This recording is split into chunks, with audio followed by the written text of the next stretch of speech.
하나님의 한 가지에 대한 말씀입니다. 하나님의 한 가지. 하나님께는 언제나 한 가지가 더 있습니다. 하나님이 항상 이기시고 하나님의 뜻을 이루는 카드입니다. 남은 하나님의 카드입니다. 이 세상은 늘 카드를 쓰고 소진하지만 하나님께는 항상 남은 카드가 한 가지가 더 있습니다. 하나님은 이 남은 한 가지의 카드로 원수에게는 재앙에 재앙을 더하게 될 거고 심판에 심판을 더하게 될 것이고 하나님의 백성들에게는 보호와 은총을 더입혀 주시는, 증폭시키는 하나님 은혜의 카드입니다. 오늘 본문에서 하나님의 한 가지는 바로에게로 향합니다. 애굽 왕 바로에게 하나님의 남은 카드가 향하고 있는 것이죠. 이 하나님의 한 가지로 바로는 완전 굴복하고 항복하게 된다 말씀합니다. 1절 말씀입니다. 여호와께서 모세에게 이르시기를 내가 이제 한 가지 재앙을 바로와 애굽에 내린 후에야 그가 너희를 여기서 내보내리라. 그가 너희를 내보낼 때에는 여기서 반드시 다 쫓아내리라. 주님의 백성들은 하나님의 한 가지로 말미암아 은금 패물을 애굽에서 취하게 된다 말씀합니다. 2절 백성에게 말하여 각 사람들에게 각기 이웃들에게 은금 패물을 구하게 하라 하시더니 모세를 위대하게 하고 백성들에게는 은혜를 입게 하는 하나님의 한 가지라 말씀합니다. 3절 여호와께서 그 백성으로 애굽 사람의 은혜를 받게 하셨고 또 그 사람 모세는 애굽 땅에 있는 바로의 신하와 백성의 눈에 아주 위대하게 보였더라. 이처럼 하나님의 한 가지는 원수를 망하게 하고 하나님의 백성들을 보호하시고 지키시고 또한 존귀하게 하고 복되게 하며 하나님의 종들을 위대하게 하는 하나님의 한 가지가 있습니다. 하나님의 여러 심판으로 피폐된 애굽과 바로는 하나님의 한 가지로 완전 파하게 된다라고 말씀합니다. 하나님의 한 가지는 이처럼 세상의 향에 대해서는 하나님의 원수들에게는 무너지게 하는 것이고 주님의 백성들인 저와 여러분들 더욱더 귀하게 붙드시는 은혜인 줄 믿습니다. 하나님의 남은 한 가지는 무엇이었을까요?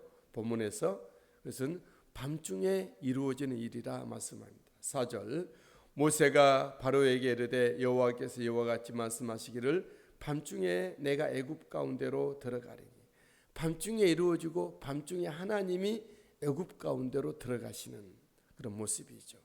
밤중 잠잘 때 방심할 때 그들에게 말하고 애굽 경내의 모든 처음 난 것들 짐승이든 가축이든 사람이든 애굽 경내에 있는 모든 처음 난 것을 죽이겠다 말씀합니다. 5절 애굽 땅에 있는 모든 처음 난 것은 왕 위에 앉아있는 바로의 장자로부터 맷돌 위에 있는 몸종의 장자와 모든 가축의 처음 난 것까지 죽으리니 말씀하고 있습니다.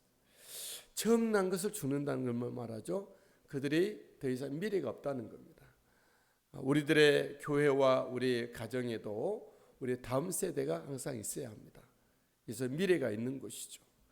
애굽의 처음 난 장자를 죽였다는 것은 그들의 기력, 그들의 미래, 그들의 모두 유지되는 것들이 단절 이제 끝난다 하는 것이죠.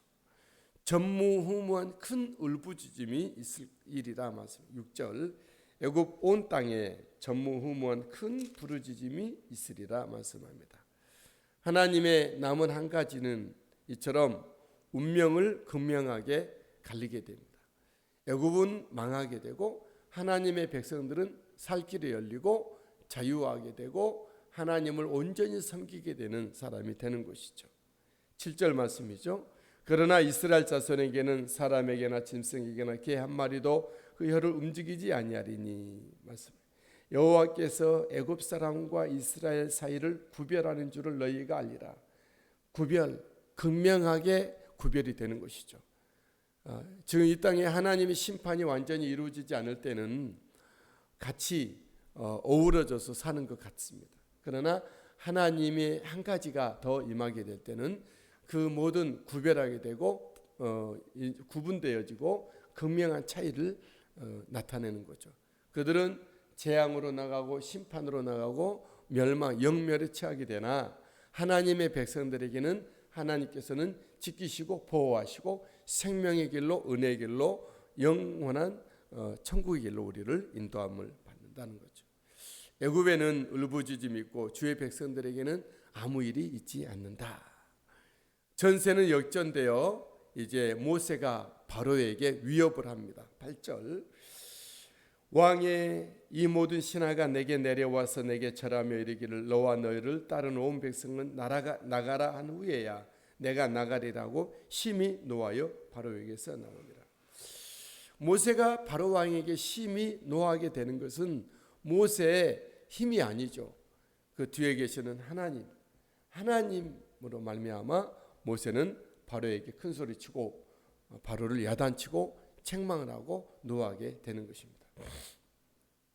저 여러분들이 세상에 대해서 심판하고 죄에 대해서 판단하고 심판하고 우리가 정말 물리치고 그것을 우리가 선포할 수 있는 것은 우리의 용력이 아니죠.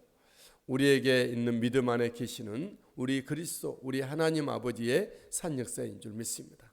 우리가 이 땅에 손에 든 것 많이 없지만 우리 하나님 내 안에 계시고 내 위에 하나님 나를 사랑으로 우리 축복을 함께 계시고 예수 그리스도 내 곁에 나의 힘과 나의 친구로 나의 모든 것으로 되어 계시고 내 안에 성령님이 기름 부으심으로 거하심으로 말미암아 이 땅 가운데 주님의 이름으로 우리가 선포하고 선언하고 우리가 세상을 우리가 말하며 나갈 수 있게 되길 바랍니다. 과연 바로는 하나님의 백성을 놓아줄까요? 바로는 죽으면서까지 놓아주지 않습니다. 이것이 세상의 생리고 체질이고 특기다. 여러분 세상이 우리 말을 듣지 않습니다. 하나님의 말씀을 듣지 않죠. 멸망당하면서도 죽으면서도 끝까지 그들은 하나님의 백성들을 놓지 않으려고 하는 것이 그들의 생리다는 것이죠. 바로는 하나님의 말씀을 듣지 않죠. 본문의 말씀 9절에 여호와께서 모세에게 이르시기를 바로가 너희의 말을 듣지 아니하리라. 바로가 우리의 말을 듣지 아니하리라. 그러므로 내가 애굽 땅에서 나의 기적을 더하리라. 바로가 끝까지 말을 안 들으면 하나님은 한 가지가 더 있는 거죠. 또 있고 또 있고 계속 하나님의 카드가 있는 것입니다. 10절에 모세와 아론이 이 모든 기적을 바로 앞에서 행하였으나 여호와께서 바로의 마음을 완악하게 하셨으므로 그가 이스라엘 자손을 그 나라에서 보내지 아니하였더라. 바로는 이스라엘 자손을 그 나라에서 보내지 아니하였더라. 그 이유는 여호와께서 바로의 마음을 완악하게 하셨다. 모든 사람을 통치하신 하나님, 모든 마음을 주님께서 관리하신다는 거죠. 하나님이 바로의 마음을 완악하게 하신 이유는 이 하나님이 없는 하나님이 빠진 세상을 심판하시고자 하는 하나님의 의지라는 거죠. 이 세상은 불타고 심판을 받게 될 것입니다. 왜냐하면 하나님이 빠진 채로 살아가기 때문에 그렇습니다. 저와 여러분들이 이 사실을 알기 때문에 세상을 너무 치심치 말고 빠지지 말고 쫓지 않고 기대하지 않고 미련을 우리가 두지 않아야 될 거예요. 우리 하나님께 마음을 두고 하나님께 미래를 두고 하나님의 행하심처럼 하나님의 마음을 가지고 우리 예수님의 심정으로 성령의 은혜로 말미암아 살아가야 될 줄 믿습니다.